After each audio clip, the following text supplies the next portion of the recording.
And I know you guys will have lots of fun. Take it away, Stephen. Thank you. Great to be here today to talk with you about the president's new proposal for immigration reform. I'll just walk through the basics of it, and then we'll take some questions and hopefully be able to answer all of them.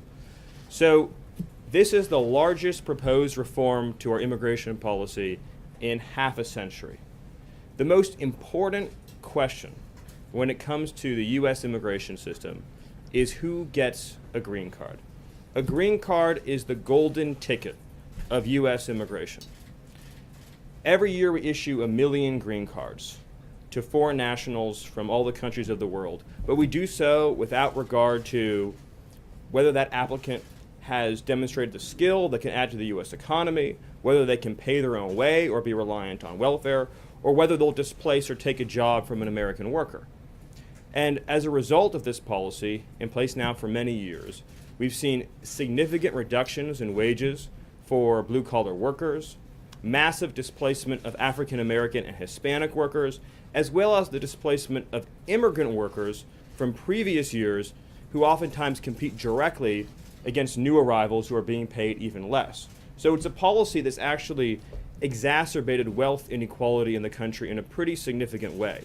So you've seen over time, as a result of this historic flow of unskilled immigration, a shift in wealth from the working class to wealthier corporations and businesses. And it's been very unfair for American workers, but especially for immigrant workers, African American workers, and Hispanic workers, and blue-collar workers in general across the country. At the same time, it's cost taxpayers enormously because roughly half of immigrant-headed households in the United States receive some type of welfare benefit, which I know is a fact that many people might consider astonishing, but it's not surprising when you have an immigration system that doesn't look at questions like skill level or self-sufficiency. And so this proposal has several major historic changes. First, it eliminates so-called chain migration. So right now, what does chain migration mean? It means that if you come into the United States on a green card, and just so we're all clear, a green card gives the recipient lifetime work authorization, the ability to bring in their family members. It gives them a fast track to U.S. citizenship, and with that, all the benefits that come with being an American citizen. And so the individuals right now who are receiving green cards, they can bring in, say, an elderly relative who can immediately go on to public assistance if they become unable to support themselves financially.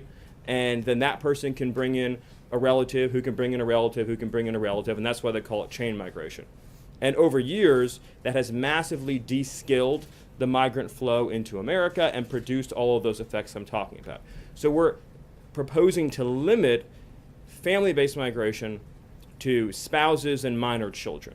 Additionally, we're establishing a new entry system that's points-based. Australia has a points-based system. Canada has a points-based system. And what will this system look at? It will look at, does the applicant speak English? Can they support themselves and their families financially? Do they have a skill that will add to the U.S. economy? Are they being paid a high wage? The last part's very important because it will help prevent displacement of U.S. workers. So if a company, let's say, they're offering 3 times the median wage, that person will get more points on their application than if they're being offered 2 times the median wage or 1 times the median wage. So all of a sudden, you're putting upward pressure on wages instead of downward pressure, and you're making it very hard to use immigrant labor to substitute for American workers, because by prioritizing higher paid workers, you basically end the practice, more or less, of being able to seek out permanent residents to come in at lower pay. And so that's a major historic change to U.S. immigration policy.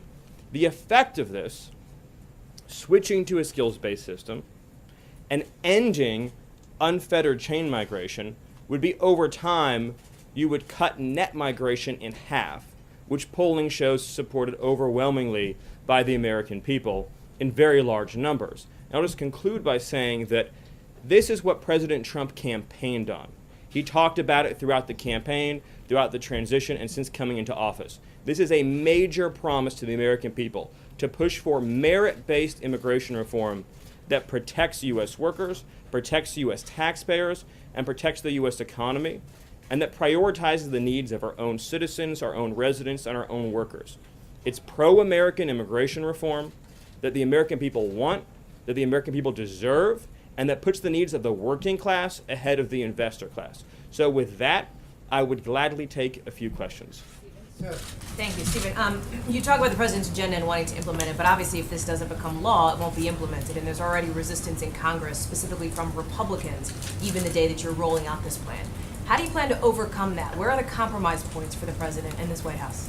It's been my experience in the legislative process that there's two kinds of proposals. There's proposals that can only succeed in the dark of night, and proposals that can only succeed in the light of day. This is the latter of those two.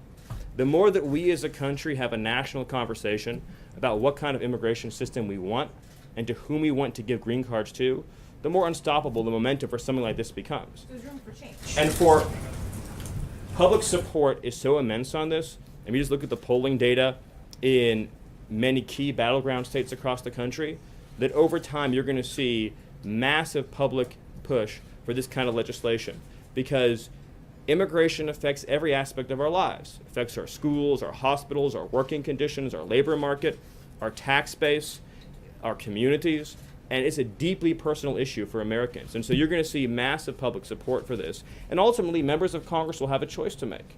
They can either vote with the interests of U.S. citizens and U.S. workers, or they can vote against their interests, and whatever happens as a result of that, I think, would be somewhat predictable. Let me go to John, and then we'll move back. How do you wedge this into an already jam-packed legislative calendar? Well, ultimately, we're going to have conversations with Senate leadership and House leadership about the steps forward. But this is an issue that we campaigned on, the American people voted for by electing Donald J. Trump as their president, and that is of enormous importance to the American economy because, again, we're protecting blue-collar workers and we're bringing in workers who can add to the economy. And so I really think this is a really historic moment that happened today. Again, the biggest proposed change that would take place in 50 years at a time in which you have automation that is replacing a lot of jobs in the United States. You have American workers without high school diplomas who have very low participation rates in the labor force. And then you're bringing in workers to compete directly against the workers who are either losing their jobs to automation or who can't find work because there's not enough jobs for workers in our own country without education. And so particularly, go to an American city that has labor force problems, wherever that may be, say Detroit. How is it fair or right or proper that if, say, you open up a new business in Detroit, that the unemployed workers of Detroit are going to have to compete against an endless flow of unskilled workers for the exact same jobs, reducing pay for those positions and reducing their chance of getting those jobs, while at the same time, ultra high-skilled workers are in the back of the line to get into the country. It makes no sense. The numbers are too large, and the numbers of low-skilled workers in particular is a major detriment to U.S. workers. So I think the more we have this conversation publicly and ask America who ought to get a green card in this country, the more momentum there's going to be, the more support there's going to be. And our message to folks in Congress is, if you are serious about immigration reform, then ask yourselves what's in the best interest of Americans and American workers, and ultimately this has to be a part of that. Let's go to Glenn. Two quick questions. First of all, let's have some statistics. There have been a lot of studies out there that don't show a correlation between low-skilled immigration and the loss of jobs for native workers. Cite for me, if you could, one or two studies with specific numbers that prove the correlation between those two things, because your entire policy is based on that. And secondly, I had sources that told me about a month ago that you guys have sort of elbowed infrastructure out of the way to get immigration on the legislative queue. Tell me why this is more important than infrastructure. Well, the latter statement isn't true. I think the most recent study I would point to is the study from George Borjas that he just did about the Mariel boat lift. And he went back and re-examined and opened up the old data and talked about how it actually did reduce wages for workers who were living there at the time. And Borjas has, of course, done enormous amounts of research on this, as has the Peter Kirsanow on the U.S. Civil Rights Commission, as has Steve Camarada at the Center for Immigration Studies, and so on and so on. Sciences, engineering, and And medicine. right, no recent study said that as much as $300 billion a year may be lost as a result of our current immigration system in terms of folks drawing more public benefits than they're paying in. But let's also use common sense here, folks. At the end of the day, why do special interests want to bring in more low-skilled workers, and why historically? I'm not asking for common sense. I'm asking for specific. Well, I think it's very statistical clear, data. Glenn, that you're not How asking for many- common how- sense. But no, if no, I could no, just no. answer, if I could just answer your question, Common sense is fungible. I named, Statistics or not, can I you named, get- I named the can you- studies, Let me Glenn. just finish the question. Glenn, Tell me the I named the statistic. studies. No, I named the studies. I asked you for a statistic. Can you tell me Glenn, how many? Maybe we'll make a carve out in the bill Yeah. that says the New York Times can hire all the low skilled, less paid workers they want from other countries, and see how you feel then about low wage substitution. This is a reality that's happening in our country. Maybe it's time we had compassion, Glenn, for American workers. President Trump has met with American workers who've been replaced by foreign workers, I'm not and questioning anything. I'm asking for a statistic.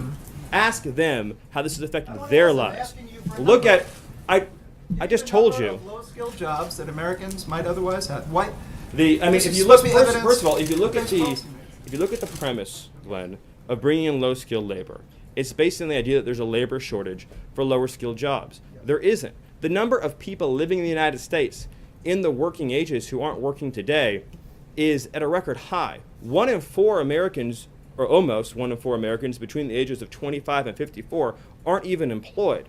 For African American workers, their labor force participation rate who don't have a high school diploma, I guess African American males without a high school diploma, has plummeted some 40 percentage points since the mass wave of unskilled migration began.